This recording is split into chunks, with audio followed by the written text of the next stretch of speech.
गरुड़ पुराण के अनुसार मृत्यु से पहले मिलने वाले रहस्यमय संकेत भाग 3 अंतिम भाग। गरुड़ देव भगवान विष्णु की वाणी सुनकर भाव विभोर हो गए।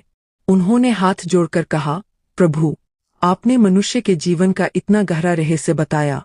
अब कृपा करके यह भी बताइए कि ऐसा कौन सा मार्ग है जिस पर चलकर मनुष्य मृत्यु के भय से मुक्त हो सकता है। भगवान विष्णु मुस्कुराए और बोले, हे गरुड़, मृत्यु का भय उसी को होता है जिसने जीवन को केवल अपने लिए जिया हो, जिसने दूसरों के लिए प्रेम, सेवा और धर्म का मार्ग अपनाया हो। उसके लिए मृत्यु अंत नहीं, बल्कि आत्मा की एक नई यात्रा का प्रारंभ है। गरुड़ देव ध्यानपूर्वक सुनते रहे। भगवान बोले, मनुष्य अक्सर मृत्यु के संकेत जानना चाहता है, लेकिन वह यह भूल जाता है कि सबसे बड़ा संकेत तो उसका प्रत्येक बीतता हुआ दिन है। जो दिन निकल गया वह फिर कभी वापस नहीं आएगा। 8वां संदेश, समय सबसे बड़ा धन है। भगवान विष्णु बोले, धन खो जाए तो फिर कमाया जा सकता है, स्वास्थ्य बिगड़ जाए तो उपचार संभव है, लेकिन जो समय निकल गया वह कभी लौटकर नहीं आता। उन्होंने कहा, इसलिए प्रत्येक दिन को ऐसे जियो मानो यह तुम्हारे जीवन का सबसे मूल्यवान दिन हो। गरुड़ देव ने पूछा, प्रभु, यदि किसी मनुष्य ने जीवन में अनेक भूलें की हों तो क्या उसके लिए भी आशा है? भगवान मुस्कुराए, जब तक श्वास चल रही है तब तक सुधार का द्वार खुला है। सच्चा पश्चाताप और सत्कर्म मनुष्य के जीवन को बदल सकते हैं। एक प्रेरक कथा। एक गांव में माधव नाम का वृद्ध रहता था। उसने अपना अधिकांश जीवन धन कमाने में बिताया। एक दिन उसने देखा कि उसका पुराना मित्र गंभीर रूप से बीमार है। वह उससे मिलने गया। मित्र ने मुस्कुराकर कहा, माधव, मैंने जीवन भर लोगों की सेवा की। आज मेरे पास धन कम है, लेकिन मेरे आसपास प्रेम करने वाले लोग हैं। तुमने धन तो बहुत कमाया, लेकिन क्या तुम्हारे पास सच्चे मित्र हैं? यह सुनकर माधव मौन हो गया। उस दिन के बाद उसने अपना जीवन बदल दिया। उसने गरीबों की सहायता शुरू की, मंदिर में सेवा की, पशु पक्षियों को भोजन कराना शुरू किया और सबसे विनम्र व्यवहार करने लगा। कुछ वर्षों बाद जब उसका अंतिम समय आया तो पूरे गांव के लोग उसकी अंतिम यात्रा में शामिल हुए। भगवान विष्णु बोले, देखा गरुड़, मनुष्य की पहचान उसके धन से नहीं, उसके कर्मों से होती है।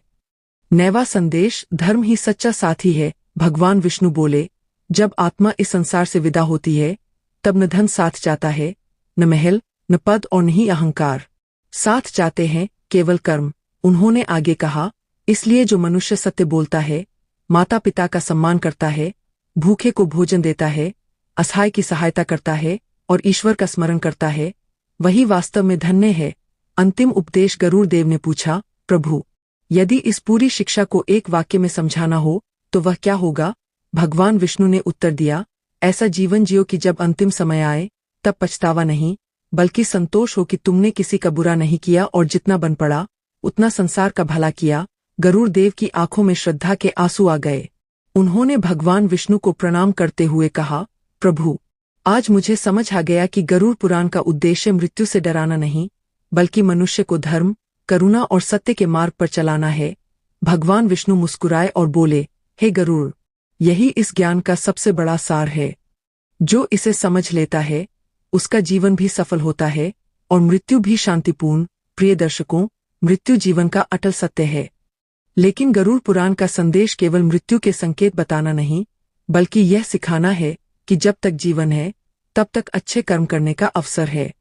हर दिन माता पिता का सम्मान करें, सत्य बोलें, किसी दुखी की सहायता करें, ईश्वर का स्मरण करें और अपने कर्मों को श्रेष्ठ बनाने का प्रयास करें। यही सबसे बड़ा धर्म है।